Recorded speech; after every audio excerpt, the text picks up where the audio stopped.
in case you couldn't guess, I'm a politician. So boy, are you in trouble. I really want to thank everybody for being here to join together, and I'm honored to be here. The Niagara Foundation is a wonderful additional chance for us to try to come together and appreciate each other and find new things to do together. And I'm both President of the State Board of Education. Whether you knew what you were doing or not, you've elected me twice if you voted Michigan, so I thank you for that. I'm also a neighbor here in Ann Arbor, and I see some friends and neighbors here too, so Amar and Paul, thank you for inviting me to come here. But I was thinking, I'm also a preacher's kid. And I don't think, it's been a while since I've been in such a sort of faith-oriented gang of people, but it was reminding me there are many real impacts, some profound that I'll try to share in a minute about what it means, and we were asked to talk a bit personally and then a bit more broadly about our influence of our religion. My dad being a Presbyterian minister who had several sets of churches, mostly in the coal fields of West Virginia, sort of war and poverty era where I grew up. The thing that just occurred to me, I hadn't thought about for a while, naming, I'm one of 3 brothers, Samuel, John, and Paul. The New Testament and the Old Testament. But then it extended to the pets. And I thought of it for a long time. So our dogs, we only had dogs. We had Judith, which was shortened to Judy, so the box. We had Tobit, shortened to Toby. Samson was a great name for a St. Bernard. I mean, that really was perfect. But the more bizarre and eccentric were my dad named our German Shepherd Zwingli after an obscure 15th century Protestant theologian who he was particularly fond of. So we were the only people, we didn't live on a block, we lived in the country with a dog named Zwingli or anything. But and again, I appreciate being here. My wife, Therese, we've been here now for 10 years, Michigan for 20 because she's the native, and she would be with us tonight. But it's the opening night of Huron Players, Sweeney Todd, the Demon Barber of Fleet Street, and my son Murphy is Sweeney Todd, the Demon Barber of Fleet Street. So it's not too late. There's probably some tickets available for the next few nights and Sundays. So go see it. It should be incredible, but I'm delighted to be with you. So, as a minister's kid, growing up with parents, I think, whose life was attempts at service. And I grew up in West Virginia, though my parents were from Cleveland and Philadelphia, respectively. And I remember my dad, who became very involved in the environmental movement, being awakened early to go, in this case, tragically, a Buffalo Gap, a dam collapsed that the coal companies had built imperfectly and flooded a town and killed 150 people. And he was gone early one morning when I was a little kid because he went to try to minister and be helpful. My mom ran for school board in the little community that we lived in because they were stealing the new federal school lunch money that was available, and the principal was sexually abusing kids. So she didn't win as a reformer. And in fact, we became not safe for us to go to the public schools, so we sought refuge in the Catholic schools. So I grew up 5-6 years in Catholic schools as the only Protestant, agitator, causing trouble. Everyone went to communion. I put a little tax on their seats. The only one whose middle name was something like Cartwright, which is a Scottish name. It wasn't John Paul. But my parents split up, as sometimes happened, and then I sought refuge at boarding school. Went back to Philadelphia. My grandfather went to Quaker school and went to Quaker college. And so there I fell in, again, not happy my parents split up, very happy to fall into a family of Quaker values, which included service to others, peace, tolerance and welcoming of all, equality of the sexes, always co-ed. So those values certainly continue to shape and inform what I came to view as important, and what I certainly, all of that came to inform my understanding. Like, our job here on earth is to try to be of service. And I believe in politics. I believe in the right version of politics. It's about service to people and nurturing and linking arms with other people to mobilize effort to accomplish goods, of helping those who don't have as much be lifted up, and helping create more equality and better opportunity for education and the chance to have a decent income and family and all the things that most of us benefit from. So that certainly shaped my disposition. And the chance to also experience and learn from these diverse faiths that I happen to fall in among and appreciate myself. And I do think that's why this coming together tonight is so important, because taking this gathering and just blowing it up to be what we as Americans, we as citizens of Michigan and the world, I do believe that this country, I'm a great believer in the founding premise of America, which is unique and is exceptional, that this is a place, uniquely in much of the history of the globe, that a country was formed and tries to live up to its reputation of being founded on the principle that different types of people from different religions, from different tribes and ethnicities can come together and make a plural society not only work, but thrive and be a source of strength. And living up to that promise and that ideal is our quest. And it's a challenge for us, but it is a bigger challenge for the rest of the globe, where tribes, ethnicity, countries founded as an ethnic group. This is hard for the French. What does it mean to be French?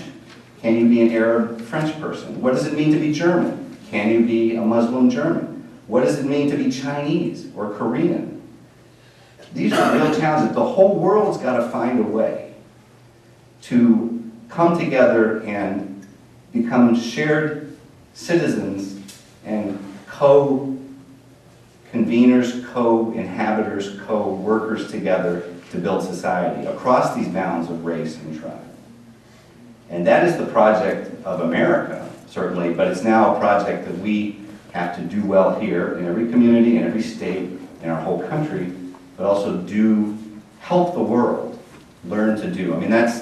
I wish we could get over our economic problems in America so we could go back to the business of being that both light and gentle helpmate to help the whole world come together. Because we actually need a whole new world order of managing a diverse international regime where we're all connected totally by communication, by finance, by the environment. We need a new round of leadership to figure out how do we manage that? How do we live and work together happily on this planet, which is now one village, just as this is one village. Just two quick illustrations, and then I'll close, I promise. I just came from Global Detroit is an effort to try to, which a lot of us and others who couldn't be here are there, friends of ours.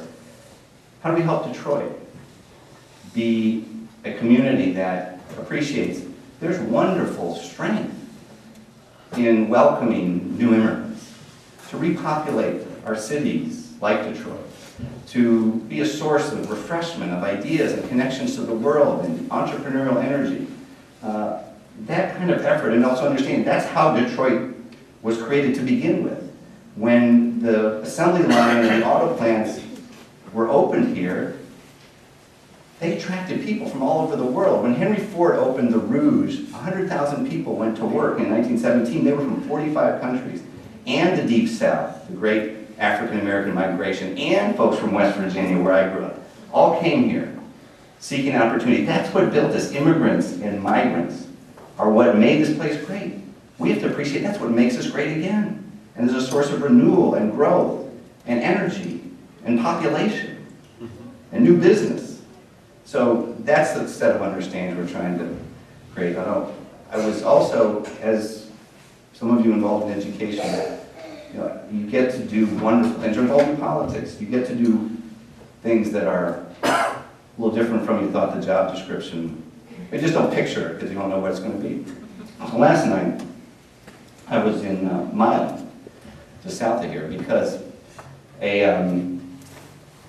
gentleman and a small group of Native American residents, they'd come 10 years ago to the State Board of Education, pointing out that in many communities still, we have mascots and symbols that are from Indian and Native American culture that seem to most of us who don't see it the way they do, as, this is historic, this is part of our tradition, the Chippewas and the Hurons and, the Tomahawks and the Redskins.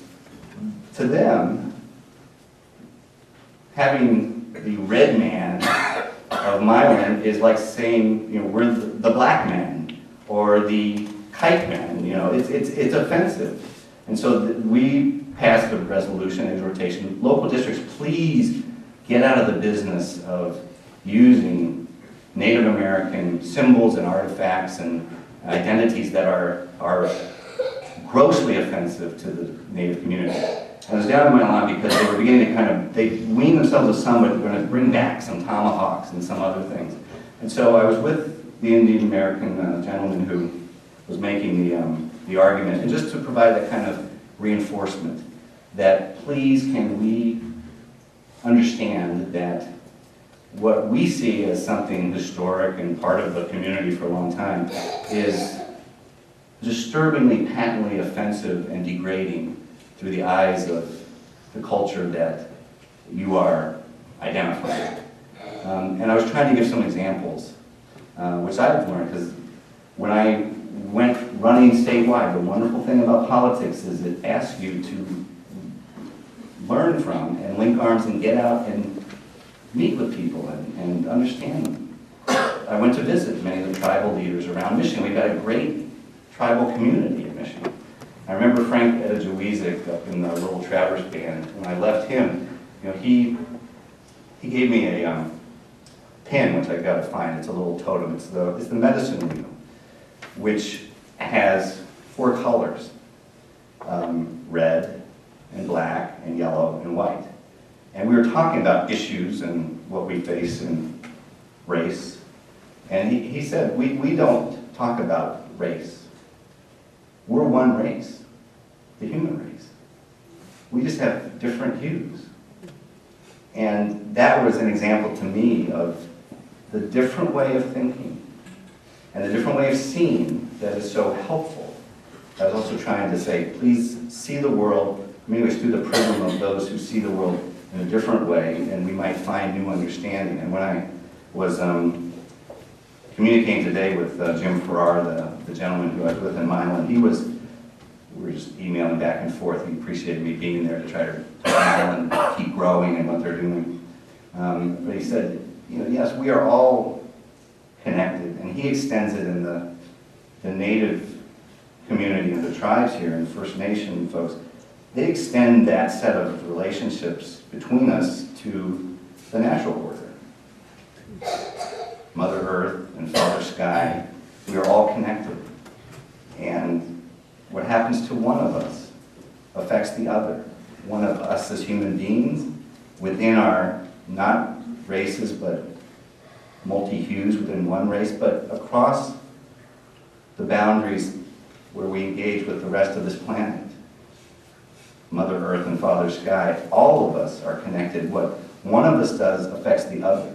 And also then what one of us does to be empathetic and supportive of the other affects us all. So it's wonderful that you're all here to be touching each other and supporting each other and building that empathy with each other, which will help us work together as one.